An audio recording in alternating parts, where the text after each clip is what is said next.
नहमदुहु व नुसल्ली अला रसूलिल करीम अम्मा बादु फ़ाऊज़ु बिल्लाहि मिनश्शैतानिर रजीम बिस्मिल्लाहिर रहमानिर रहीम अस्सलामु अलैकुम व रहमतुल्लाहि व बरकातुहू।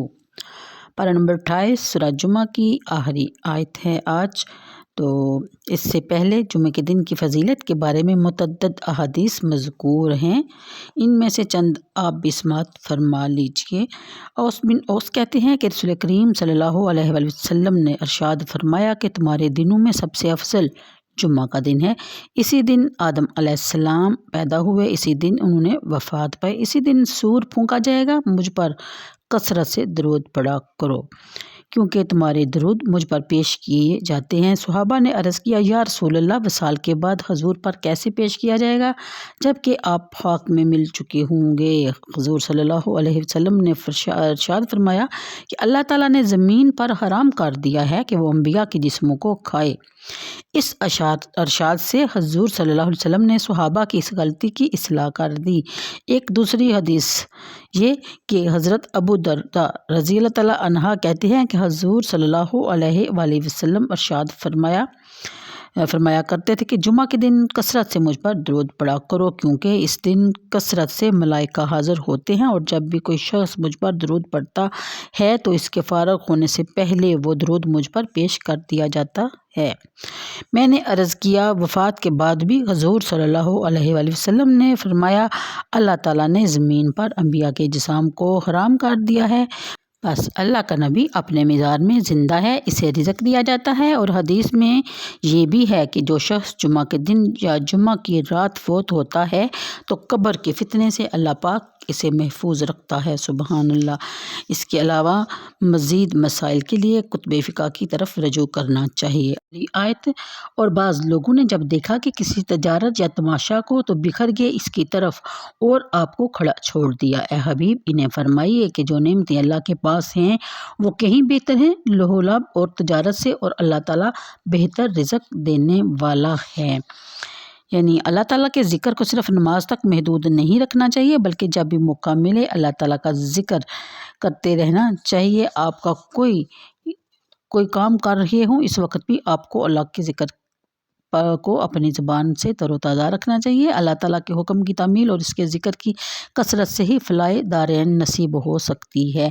इस आयत में एक वाक़या की तरफ भी इशारा किया गया कि जो हिजरत के फ़ौरन बाद पेश आया था। इसके ज़िक्र से मुसलमानों की तरबियत फरमा दी कि आइंदा इनसे ऐसी हरकत हरगिज़ सरज़द ना हो। मदीना तैयबा में सहद का अहद पड़ा, अशाए हुर्दनी नायाब और गारां होगी। लोग इस सिलसिले में बहुत परेशान हो गए। अचानक जुमा के रोज़ जबकि हुज़ूर खुतबा इरशाद फरमा रहे थे, दहिया कल्बी अब्ने खलीफा सामान तजारत लेकर शाम से मदीना पहुंचा। अभी ये मुसलमान नहीं हुए थे। उन्होंने अपनी आमद की इतला अहले शहर को देने के लिए ढोल बजाने शुरू कर दिए। जब हाज़रीन मस्जिद ने ढोलों की आवाज़ सुनी और दहिया की वापसी का इल्म हुआ तो इन्हें अंदेशा हुआ कि अगर वो नमाज में मशगूल रहे तो सामान खुर्दोनोश दूसरे लोग ख़रीद लेंगे। इसलिए वो फ़ौरन वहाँ पहुँची और हुज़ूर की खिदमत में सिर्फ 12 आदमी रह गए, जिनमें हज़रत अबू बकर सदीक़, हज़रत उमर, हज़रत उस्मान, हज़रत अली मुर्तज़ा भी शामिल थे। अल्लाह ताला को मुसलमानों की यह हरकत सख्त नापसंद हुई और ये आयत नाज़िल हुई। इसमें इनको इस हरकत की कबाहत की तरफ मुतवज्जो किया गया और इन्हें आइंदा इससे बाज रहने की ताकीदी हुक्म दिया गया। इन्हें यह बताया गया कि अल्लाह तबारक तआला के पास नेमतों के जो ख़जाने हैं वो इस लोहलब और इस तजारत से अफजल हैं, आला हैं। रिज़्क़ के ख़जाने इसकी दस्ते कुदरत में हैं, तुम्हें अपने रिज़्क़ इससे तलब करने चाहिए। बेशक आखिर में एक इतराज़ और इसके जवाब का जिक्र करना भी ज़रूरी है।